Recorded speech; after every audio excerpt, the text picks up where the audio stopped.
If your dog cries at the sound of whistling coming from the basement, don't go down there. Jesse is a good boy. When he was a pup, my wife and I were flabbergasted at his mild disposition. Uncle Dan, who gifted the dog from his litter of German Shepherds, proudly proclaimed that the puppy was a sturdy sort. To me, however, Jesse always looked frightened beneath the surface. His steely resolve didn't fool me. If he hadn't been a newborn puppy, I would have worried that he suffered abuse from his previous owners. As it would transpire, Jesse was enduring a very different kind of trauma. "What's the racket, boy?" That was the question I asked yesterday morning at 3 o'clock. Susie had nudged me awake to see why Jesse was crying downstairs. My shivering German Shepherd was standing in front of the door to the basement, but that wasn't even the darndest thing. Jesse was pointing his paw at the door. "You don't want to go down there, boy," I said. "Are you after a midnight snack? Come on, you're smart. You know where I keep the..." A shrill ringing noise erupted from the basement. It sounded like a man's dissonant whistling at first, a sinister song, but it eventually settled on one excruciating, continuous note. Jesse whimpered, and the noise gradually quietened. Then I realized it had simply ascended to a pitch that I couldn't hear. But the dog clearly heard something. His paw fell to the floor, and he fidgeted from side to side, whining painfully. "Okay, not sure what's making that sound," I gulped. "Give me a second to fetch the flashlight, Jesse." The basement light doesn't work, and I wasn't going to stumble around in the dark. As I was rummaging through kitchen drawers for the torch, I heard the basement door open of its own accord. There was no way the dog had opened it, of course. "Jesse?" I called. Finally, holding my flashlight in my hand, I darted into the hallway and stared down the blackened staircase into the basement. I could hear Jesse's paws softly plodding against the ground, but his sobbing had ceased. Mustering every ounce of courage, I shone the torchlight down the stairs, illuminating that sinisterly still basement. Every wooden step moaned beneath my weight, threatening to give way, but the rotting stairs held. I finally found myself in the cluttered, chaotic basement area. "Jesse?" I called.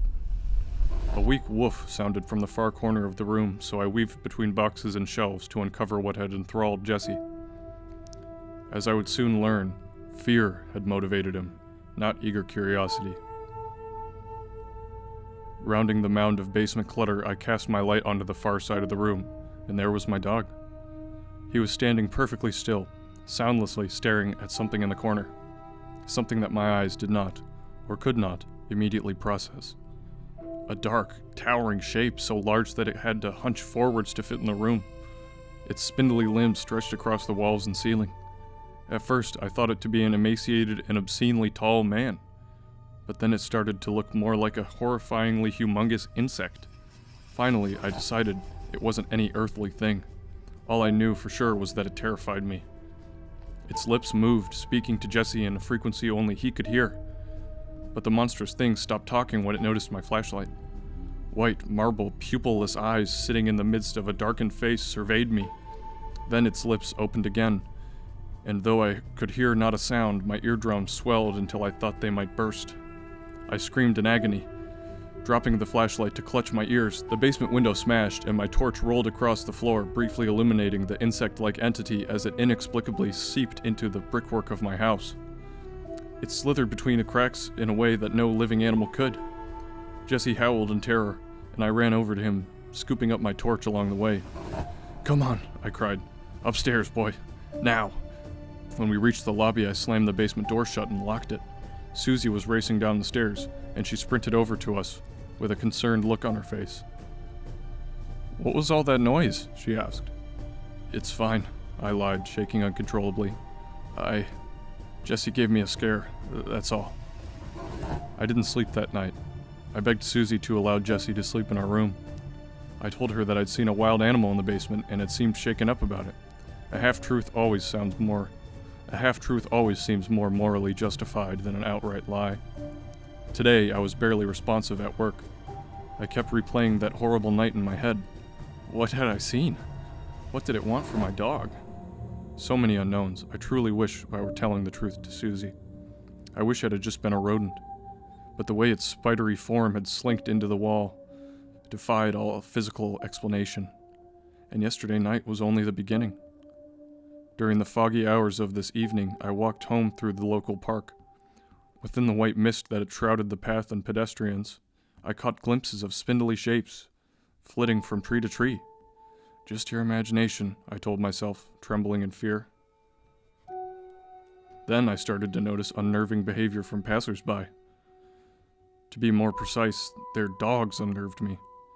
A cocker spaniel whined, giving me a wide berth as it passed. Then a whippet whimpered, hurriedly dragging its owner past me. 3 or 4 other dogs reacted the same way, casting fearful looks in my direction as they passed. And all the while, I kept briefly catching glimpses of insect limbs in the fog, scurrying out of sight before I could fully set my eyes upon them. My breathing became labored as true terror gripped me, and I started to quicken my pace.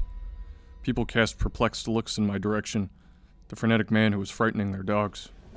When I finally reached my street, I wasn't sure whether to feel relieved or terrified. A house is a place that should make a person feel safe, but when I pictured my home, I could only see the basement, that horrendous thing in the basement, and it seemed that there was no escaping it in the outside world either. I reassured myself that all I had to do was ignore it, keep the basement door locked, keep Jesse away from it, and all should be well. I repeated that over and over in my mind, too distracted to absorb my surroundings. And, with my guard down, that's when it struck.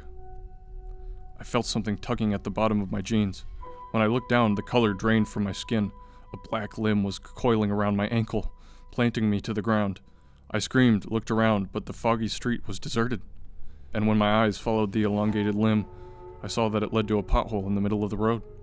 The pothole that we've long encouraged the council to fix. The pothole that had transformed into a ceaseless void of blackness. I fell to the tarmac, desperately shrieking for help and clawing at the black limb that dragged me across the road. I tried to imagine what lay at the bottom of that pit. Did it even have a bottom? Whatever unholy hovel the demonic creature had created, I knew it would be a place beyond conceivable horror.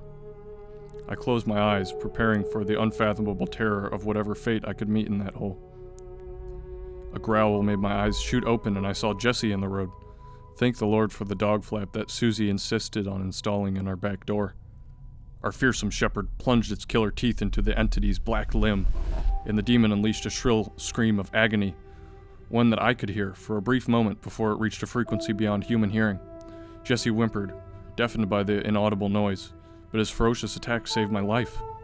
The black limb uncoiled itself from my ankle, retreating into its lair. The tarmac closed over the horrifying void, turning it back into an ordinary pothole. I embraced Jesse and cried, rushing out of the fog to the safety of our home. But is it safe?